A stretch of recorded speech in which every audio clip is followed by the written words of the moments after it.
World AIDS Day is December 1st, and on that date, and every day really, Summa Health wants to raise awareness of HIV and AIDS. And joining me today to help accomplish this goal is Dr. Amy Hite. She's the director of Summa Health System's Center for AIDS Research and Education. This is Healthy Vitals, a podcast from Summa Health. I'm Scott Webb. Dr. Hite, thanks for your time today. We're going to talk about and sort of help folks navigate the world of HIV and AIDS. And we know that World AIDS Day is December 1st, and sort of in honor of that and respect of that, we're going to kind of break things down for folks today. So let's start there. What is HIV and how does someone contract it? HIV stands for Human Immunodeficiency Virus. The virus is spread mainly through blood and other bodily fluids like semen or vaginal fluids. Some things it's not spread through: urine, tears, saliva. So some body fluids not spread, some it is. I would say the main modes of transmission in general are from sexual contact and sharing of used needles. Rarely somebody may have an exposure at work in the healthcare setting, such as a needle stick from a patient who is living with HIV. Overall, in most countries across the world, including the US, HIV is transmitted through sexual exposure primarily. In the United States, men who have sex with men make up the highest number of cases, but there are many heterosexual persons, including women, who are acquiring HIV. Yeah, and how does HIV become AIDS? That's a good question, because I think some people automatically think that HIV and AIDS are the same thing, but that's not true. So HIV, the virus, can slowly affect the patient's immune system, and it can weaken it over time. So when the immune system is affected in a significant way, then that is defined as AIDS, which stands for Acquired Immunodeficiency Syndrome. So not every patient who has HIV has AIDS, but if the immune system has gotten weak enough, then that patient may have HIV infection and AIDS. When someone has AIDS, they're at risk for the development of many different infections and illnesses that someone with a normal immune system wouldn't normally get. Development of AIDS is a slow process, and on average, it takes about 8 to 10 years from the time of infection to the development of AIDS. This is, however, without treatment. So not every person who has HIV is necessarily going to develop AIDS. And that's the reason that early diagnosis is so important, because we can prevent AIDS from ever happening. And even if someone develops AIDS from HIV infection, they can still get better and improve their immune system back to those normal numbers. Again, that's why talking about HIV and getting tested is so important. Yeah, and for those of us who lived through sort of the beginning of all of this, the beginning of HIV and AIDS, it seemed like it was in the news a lot and talked about a lot. It seems like folks don't talk as much about HIV and AIDS today. And I guess I just am wondering, do people still get HIV?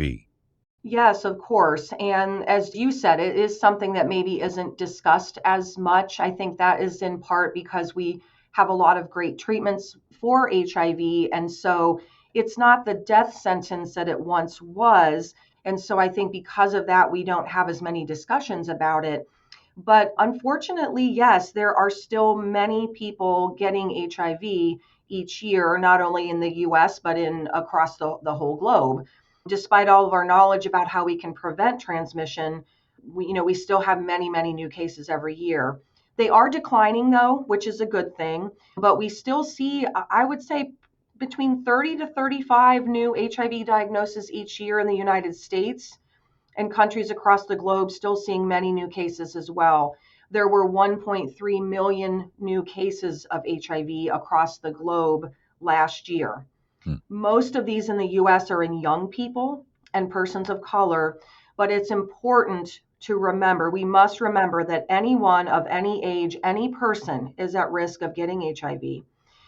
One reason there's a lot of new cases is that many of these new infections are spread from people who don't know their status. That's why HIV testing is so important, and every person should be tested and know their status, regardless of how much HIV risk that they think that they have. Yeah, so let's talk about that, knowing your status, right?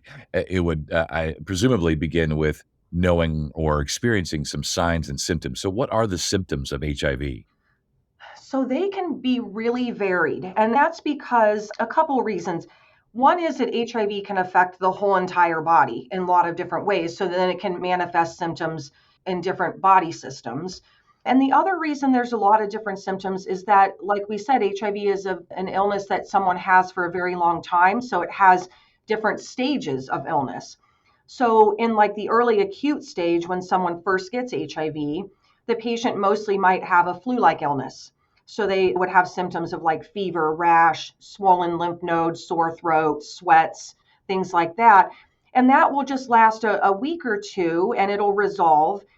Then, after those go away, honestly, most people who are living with HIV are asymptomatic for a long time until they might be getting sicker and developing AIDS, like we were discussing. This is one way that HIV continues to spread a lot because during that asymptomatic time period, which can last for years, the person doesn't realize that they're living with HIV and they may be, spreading the infection. So again, it's important for healthcare providers to discuss testing with patients at all possible stages of the disease because diagnosis is really key no matter what stage the patient is in. Yeah, and I know this question I'm going to ask you next here. I know the answer at one time would have been absolutely no, absolutely not. But today I'm wondering, is it safe to have sex with someone who's been diagnosed with HIV? That's a great question. And I think this is a very good topic to talk about. And truly, it depends. So, it is true that sexual transmission is the main way that HIV is spread, as we discussed. However, there are a lot of ways to prevent sexual transmission, and these tools are very, very effective.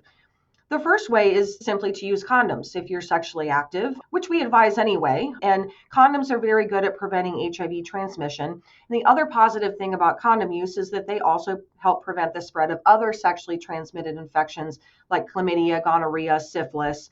Because if someone gets another sexually transmitted infection, it could increase the chance that they may get HIV. The other way to prevent HIV transmission is through the use of PrEP, which is pre-exposure prophylaxis. This is taking medicine to prevent getting HIV, and it works very, very well. It's over 99% effective at preventing HIV transmission. So if someone who is on PrEP has sex with somebody who has HIV, the chance of them getting HIV is extremely low. And then, really, one of the best prevention tools that we have is having HIV patients on HIV medicine. These medicines are very effective, and if taken correctly, the patient's virus will be suppressed to really, really low levels, which we call being undetectable. And multiple research studies have shown that if someone living with HIV is on medicine and undetectable, they will not transmit HIV to their sexual partners. We call this concept U equals U, which stands for undetectable is untransmittable. I think it's important for us to all understand this concept because it can help try to reduce some of the stigma associated with being HIV positive. And it can also validate the importance of knowing one's status and being on treatment. Wondering, is it possible for HIV to pass from mom to baby? So, yes, similar to what we were just discussing, without the proper prevention tools, HIV can be passed from mother to child with pregnancy. Most of the time, this transmission occurs at delivery, actually, like during the process of delivery, but also can sometimes occur like during the pregnancy itself, although that's less common. Without any prevention, this occurs at a rate of about 1 in 4 pregnancies of women who are living with HIV. So a rate of about 25% of the time, but that's without any prevention techniques. Fortunately, we have ways to prevent this. And as expected, the main one would be for the mother who is pregnant and living with HIV to be on HIV medicine and be undetectable. If this occurs, the chance of the baby having HIV is probably about 1% or less.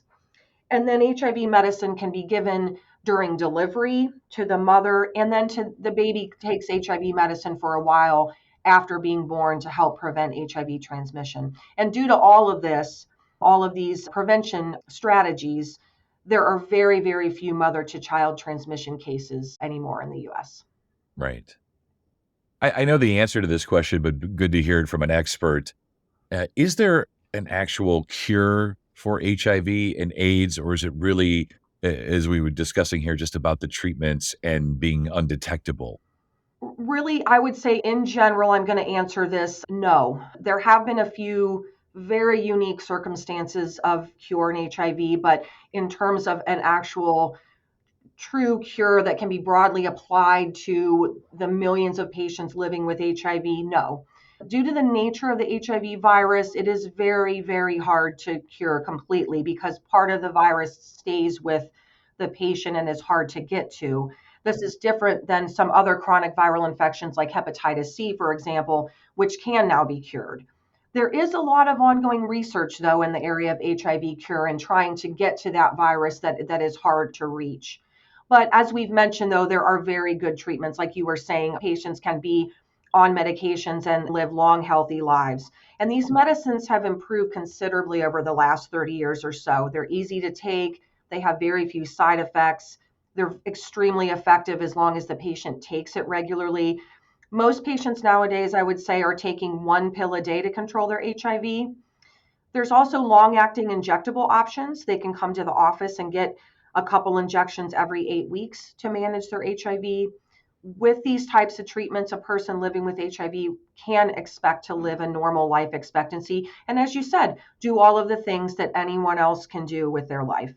Right. And like I sound like a broken record, but that's why it's so important for everybody to know their status, be tested for HIV, get diagnosed as soon as they can, and get on medications because we have the tools to either prevent. If you're negative, we want to keep you negative. And if you're positive, we want to get you into treatment because we have very effective medications now. Well, Doctor, thanks so much for your time today. I think it seems like COVID has sort of stolen the headlines a little bit. We don't talk as much about HIV and AIDS, but it's good that we're doing that today. I'm sure listeners appreciate it. So thanks so much, and you stay well.